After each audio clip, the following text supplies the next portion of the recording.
ሰላም አለይኩም ወራህመቱላሂ ተዓላ ወበረካቱ።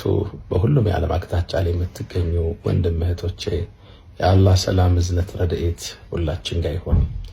ወኢዛ መሪቱ ፈሁወ የሽፊኒ አላህ ሱብሓነሁ ወተዓላ ቁርአን ውስጥ ስታመም የሚያድነኝ አላህ ነው ማለታቸውን ነቢዩላህ ኢብራሂም ቁርአን ላይ አውስቶልናል። ጤንነት ጤነኞች ራስ ላይ የምትገኝ ዘውድ ነች፣ የሚያያት በሽተኛ ብቻ ነው ይላሉ አረቦቹ።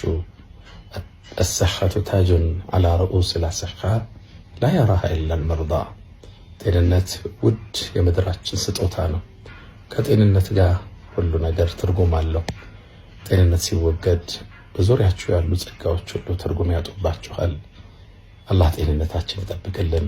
ታዲያ በሰሞኑ በጎበኘኝ ቀለል ባለ በሽታ ላሰባችሁ፣ ለተጨነቃችሁ፣ ለጻፋችሁ፣ ለከተባችሁ፣ ለደወላችሁ፣ መልእክት ለላካችሁ፣ ለተጨነቃችሁ ሁሉ አላህ እናንተንም ከዚች ምድርም ከቀጣዩ ዓለም ጭንቀት አላህ ሰላም ያደርጋችሁ። የከበረ ሰላምታዬና ክብሬ ለእናንተ ይድረስ። አላህ በኸይር ያውሳችሁ፣ አላህ በኸይር ያስታውሳችሁ። አሁን በጥሩ ጤንነት ላይ እገኛለሁ።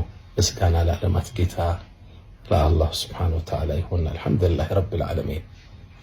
ታዲያ እግረ መንገዳችን የሚቀጥለው ጁምዓ አላህ ፈቅዶ ከተገናኘን የኹጥባ ርዕሳችን ምን ይሆን ዘንድ ሐሳብ ትሰጣላችሁ? አመሰግናለሁ። ሰላም አለይኩም።